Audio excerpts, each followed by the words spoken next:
Hello everyone, welcome to beginners bank modern history. आधुनिक इतिहास में ये हमारा क्लास 4 है, जिसमें हमने क्लास 3 में 18वीं सदी के भारत को स्टार्ट किया था, जिसमें हमने अवध, हैदराबाद, कर्नाटक को देखा था। और आज हम पढ़ने वाले हैं मैसूर और मराठा के बारे में।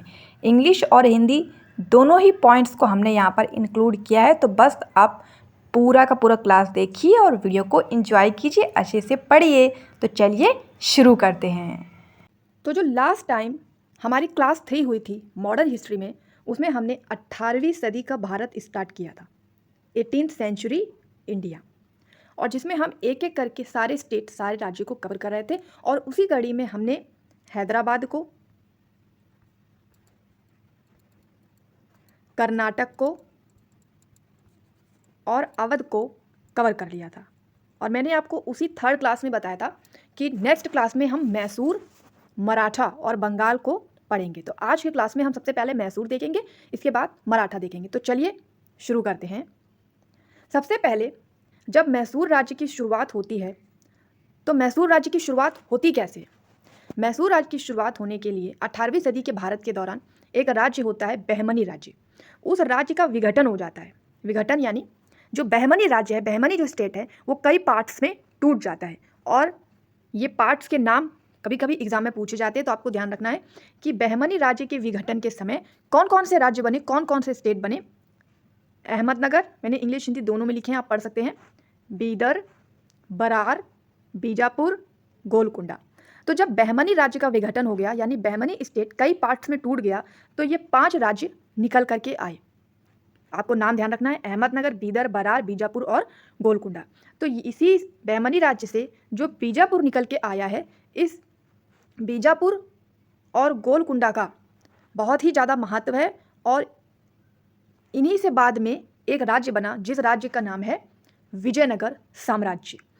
तो बहमनी राज्य और विजयनगर साम्राज्य के बीच एक लड़ाई हुई, एक युद्ध हुआ, जिसे कि इतिहास में बोला जाता है तालीकोटा का युद्ध, तालीकोटा वॉर, या इसको और कई नामों से जाना जाता है बन्नी हट्टी की लड़ाई, बन्नी हट्टी वॉर, या राक्षस टांगड़ी का युद्ध, राक्षस टांगड़ी वॉर।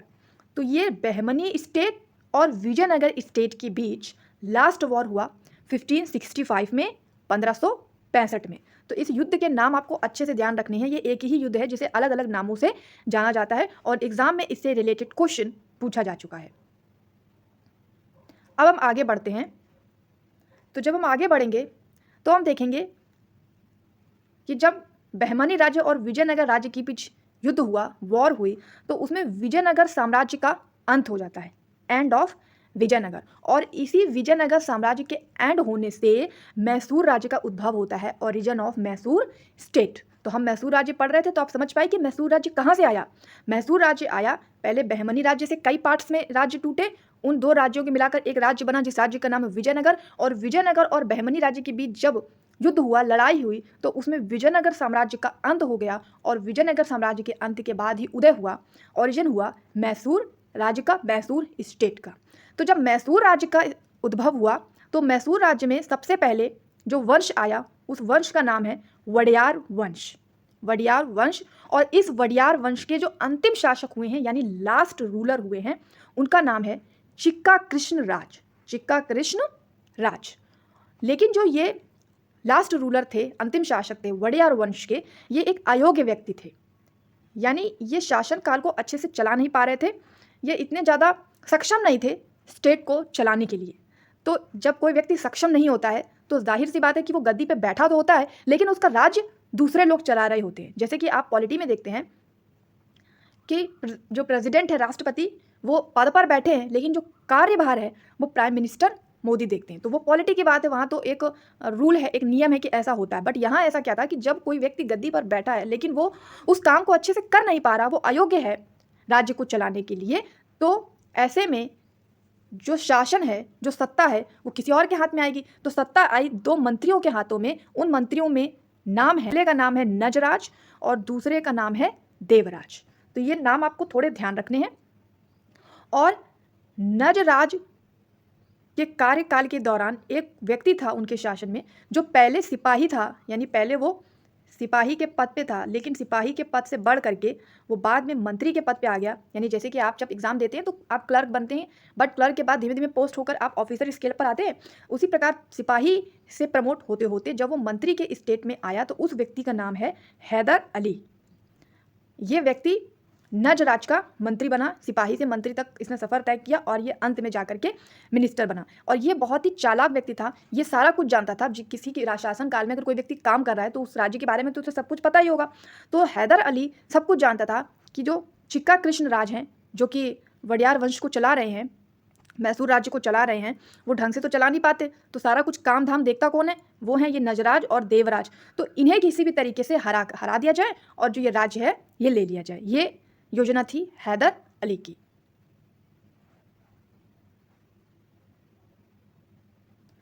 और होता भी ऐसा ही है कि वो इन दोनों को हरा करके 1761 में आधुनिक मैसूर की स्थापना करता है, मॉडर्न मैसूर को स्टैब्लिश करता है, जिसका संस्थापक फाउंडर फिर इसी का नाम कहलाया जाता है, क्योंकि अब इसने ही उन लोगों को हरा करके मैसूर को जीता है, तो मैसूर को आधुनिक मैसूर बनाया है, मॉडर्न मैसूर बनाया है। तो इसके फाउंडर कौन हो गए?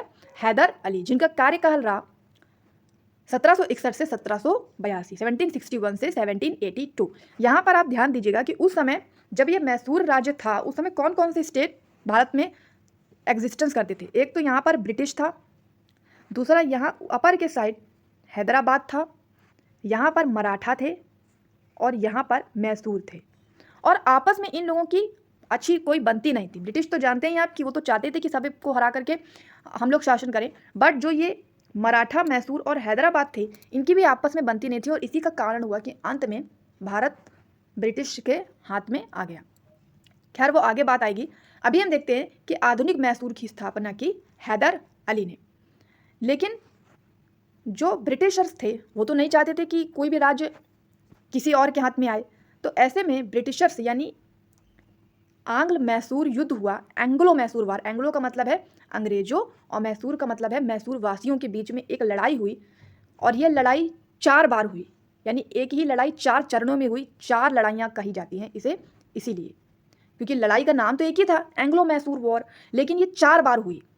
तो पहला जो इसमें युद्ध हुआ, फर्स्ट जो वॉर हुई, वो हुई 1767 से 1769 के बीच, ईस्ट इंडिया कंपनी और हैदर अली के बीच, जिसमें कि कोई सटीक परिणाम निकल करके नहीं आया। यानी कि ना तो ईस्ट इंडिया कंपनी जीती, ना तो हैदर अली जीता। तो जब कोई जीतता नहीं है तो हमें बीच का रास्ता अपनाना पड़ता है। ऐसे में बीच के रास्ते को बोलते हैं शांति प्रस्ताव, कि लड़ाई को बढ़ाया नहीं जाए, थोड़ा आप मेरी तरफ से ले लीजिए, थोड़ा हम आपकी तरफ से ले लेते हैं और इसको यहीं पर सेटल करते हैं। That is called settlement. तो इसको इतिहास में बोला जाता है ट्रिटी, या हिंदी में बोले तो संधि। तो ये जो पहला आंग्ल मैसूर युद्ध हुआ, ये किस संधि से क्लोज हुआ, किस संधि से बंद हुआ? ये हुआ मद्रास की संधि से, जो हुई 1769 में, मद्रास की संधि, या जिसे बोलेंगे ट्रिटी ऑफ मद्रास। तो आपको ध्यान क्या रखना है कि जो फर्स्ट एंग्लो मैसूर युद्ध हुआ, पहला आंग्ल मैसूर युद्ध हुआ, वो ईस्ट इंडिया कंपनी और हैदर अली के बीच हुआ। अगर सन याद रहे तो बहुत अच्छा, 1767 से 69 के बीच, जो कि जिसमें कोई भी जीता नहीं, कोई भी हारा नहीं। अंत में एक संधि हुई, जिस संधि का नाम है मद्रास की संधि, जो कि 1769 में हुई, ट्रिटी ऑफ मद्रास। तो यहाँ तक अगर आपको सब कुछ अच्छे से समझ में आया है, हम अपनी क्लास 4 से लगातार आपको हिस्ट्री एक बहुत ही सिंपल मैनर में पढ़ाने की कोशिश कर रहे हैं, ताकि उन स्टूडेंट्स को जिनको बिल्कुल ही समझ में नहीं आती हिस्ट्री, उन्हें भी अच्छे से समझ में आए। हमारे चैनल का नाम ही बिगनर्स बैंक है। तो जिन्होंने बिगिन किया है पढ़ाई को, अभी स्टार्ट ही किया है, और वो किसी भी ऐसे एग्ज़ाम की तैयारी कर रहे हैं जिसमें मॉडर्न हिस्ट्री आती है, चाहे वो यूपीएससी ईपीएफओ का एग्ज़ाम हो, चाहे वो यूपीएससी सीएससी यानी कि आईएएस का एग्ज़ाम हो, या फिर यूपी पीसीएस का एग्ज़ाम हो, या फिर बिहार पीसीएस का एग्ज़ाम हो, या फिर राजस्थान पीसीएस का एग्ज़ाम हो, कोई भी ऐसा एग्ज़ाम जिसमें मॉडर्न हिस्ट्री आती है, तो उनके लिए ये जो हम एक पूरी की पूरी सीरीज़ चला रहे हैं, जिसमें हमारी कोशिश है कि हम मॉडर्न हिस्ट्री को बहुत सिंपल तरीके से कवर करें और उस व्यक्ति को भी समझ में आए जिसको हिस्ट्री बिल्कुल ही समझ में नहीं आती, और बहुत ही आसानी से हिस्ट्री को वो अच्छे से समझ पाए। तो अगर आपको हमारी ये कोशिश अच्छी लग रही है तो कृपया अपने लाइक्स कीजिए और कमेंट कीजिए। तो चलिए शुरू करते हैं आगे इसके। तो पहला युद्ध हो गया, और हमने अभी क्या पढ़ा कि जो आंग्ल मैसूर युद्ध हुआ है वो 4 हुए हैं। तो ये तो अभी हमने पहले ही पढ़ा, जो कि मद्रास की संधि से सेटल्ड हो गया। अब हम देखेंगे सेकेंड एंग्लो मैसूर वॉर, दूसरा युद्ध जो 1780 से 1784 के बीच हुआ, second war, east India company और हैदर अली के बीच। तो आपको ध्यान रखना है कि पहला युद्ध भी अंग्रेजों और हैदर अली के बीच हुआ था और दूसरा युद्ध भी अंग्रेजों और हैदर अली के बीच हुआ। लेकिन पहले युद्ध में तो संधि हो गई और कोई भी जीता या हारा नहीं। लेकिन दूसरे युद्ध में क्या होता है कि युद्ध के बीच में ही हैदर अली की मृत्यु हो जाती है। Death of Hyder Ali in between second war. तो अब जब हैदर अली की मृत्यु हो गई और युद्ध तो के बीच में ही मृत्यु हुई है, यानी बिटवीन वॉर के हैदर अली की डेथ हुई है, तो ऐसे में युद्ध तो चल रहा है। तो हैदर अली का जो बेटा होता है, जो सन होता है टीपू सुल्तान, वो इस युद्ध का नेतृत्व करता है, यानी इस युद्ध की जो बागडोर है वो उसके हाथों में आ जाती है। हैदर अली का पुत्र, हैदर अली का सन टीपू सुल्तान। और दूसरे युद्ध में भी कोई जीत हार वाला परिणाम नहीं आता। डेथ ज़रूर हैदर अली की हो जाती है, लेकिन टीपू सुल्तान बाद में लड़ाई को संभालता है। तो बाद में इस सेकेंड वॉर को क्लोज किया जाता है एक और शांति प्रस्ताव से, जिसका नाम होता है मंगलौर की संधि, ट्रिटी ऑफ मंगलोर। तो आपको क्या ध्यान रखना है कि जो पहला आंग्ल मैसूर युद्ध हुआ वो किस संधि से एंड हुआ था, और जो दूसरा आंग्ल मैसूर युद्ध हुआ वो किस संधि से एंड हुआ। और इसके बाद थर्ड आंग्ल मैसूर युद्ध होगा, तीसरा युद्ध होगा 1790 से 1792 के बीच, जिसमें ईस्ट इंडिया कंपनी और टीपू सुल्तान के बीच में ये लड़ाई होती है, ये वॉर होता है। और इसमें भी शांति प्रस्ताव एक होता है, एक ट्रिटी की जाती है, जिसे कि इतिहास में बोलते हैं श्रीरंगपट्टनम की संधि, ट्रिटी ऑफ श्रीरंगपट्टनम। इसके थ्रू इस थर्ड वॉर को क्लोज किया जाता है। तो आपको ध्यान क्या रखना है कि 4 युद्ध हुए हैं आंग्लो मैसूर युद्ध, जिसमें 2 तो हुए हैं वो ईस्ट इंडिया कंपनी और हैदर अली के बीच हुए हैं, और 2 बाद के जो युद्ध हुए हैं थर्ड एंड फोर्थ, वो हैदर अली के बेटे टीपू सुल्तान और ईस्ट इंडिया कंपनी के बीच हुए हैं। तो सेकेंड में हैदर अली की मृत्यु हो गई, थर्ड में टीपू सुल्तान ने कमान संभाली और श्रीरंगपट्टनम की संधि से इस वॉर को क्लोज किया गया। इसके बाद जो चौथा युद्ध होता है, सॉरी ये सेकेंड नहीं है, फोर्थ है, वो होता है 1796 से 1799 के बीच, ईस्ट इंडिया कंपनी और टीपू सुल्तान के बीच। और फाइनली टीपू सुल्तान की यहाँ पर डेथ हो जाती है, जिसमें कि मैसूर राज्य की पराजय हो जाती है, एंड ऑफ मैसूर स्टेट। क्योंकि अब ईस्ट इंडिया कंपनी जीत गई, अंग्रेज जीत गया, तो अब अंग्रेज जब जीतेंगे तो वो अपना ही साम्राज्य बढ़ाएंगे। वो जो जिस साम्राज्य के लिए टीपू सुल्तान और हैदर अली लड़ रहा था, मैसूर राज्य, उसके लिए तो अब अंग्रेज करेंगे नहीं। तो यहाँ पर मैसूर राज्य की पराजय हो जाएगी, एंड ऑफ मैसूर स्टेट हो जाएगा, क्योंकि जो लड़ाई करने वाला था मैसूर की ओर से टीपू सुल्तान, उसकी यहाँ पर डेथ हो जाएगी। तो ये चारों के चारों आंग्ल मैसूर युद्ध अगर आपको अच्छे से समझ में आ गए हैं तो वीडियो को एक लाइक ज़रूर कीजिएगा। अब यहाँ तक हमने पढ़ा था मैसूर के बारे में। अब हम देखेंगे मराठा के बारे में, बहुत ही ज़्यादा इंपॉर्टेंट है मराठा। तो मराठा की जब भी संकल्पना आती है तो सबसे पहले हमारे जहन में भी अगर नाम आता है तो किसका आता है, वो आता है शिवाजी का, वीर शिवाजी। शिवाजी का नाम अक्सर हम सुनते रहते हैं पेपर्स में या न्यूज़पेपर में या फिर टेलीविज़न में। तो हिस्ट्री अगर थोड़ी बहुत पढ़ी है तो वहाँ पर भी हमने इसको देखा है। तो चलिए सबसे पहले शिवाजी की कुछ बेसिक पॉइंट्स को देख लेते हैं, जो कि एग्जाम में पूछे जाते हैं कभी कभी। शिवाजी का जो जन्म हुआ, बर्थ हुआ, वो हुआ 1627 में, 1627 में। इनके पिता यानी इनके फादर का नाम था साजी भोसले, साजी भोसले, और ये पूना के जागीरदार थे। यानी इनके पास पूना जो एक राज्य है, एक स्टेट है पूना, उसकी पूरी की पूरी जागीर थी। और लेकिन जो इनके पिता थे शिवाजी के, ये बीजापुर के अधीन कार्य करते थे। मतलब ये पूना के जागीरदार तो थे, लेकिन ये कार्य करते थे बीजापुर राज्य के अधीन। साजी भोसले। शिवाजी की माता का नाम, इनकी मदर का नाम था जीजाबाई, और शिवाजी के एक संरक्षक यानी एक गार्ड समझ लीजिए, जैसे बॉडी गार्ड्स होते हैं ना, वो गार्ड्स का नाम था दादा कोंडदेव। ये नाम पूछा जाता है तो आपको ध्यान रखना है। और शिवाजी के जो गुरु, इससे रिलेटेड तो कई बार एग्जाम में क्वेश्चन आए कि शिवाजी के गुरु का नाम क्या है। तो शिवाजी के जो गुरु हैं उनका नाम है रामदास। और शिवाजी के एक मुख्य मित्र यानी कि बेस्ट फ्रेंड, जैसे हम लोगों के बेस्ट फ्रेंड होते हैं ना, वैसे ही शिवाजी के मुख्य मित्र बेस्ट फ्रेंड रहे तानाजी। वही तानाजी जिनके ऊपर एक मूवी भी बनी है, आई होप कि आपने देखी होगी, अगर नहीं भी देखी होगी तो नाम तो ज़रूर सुना होगा।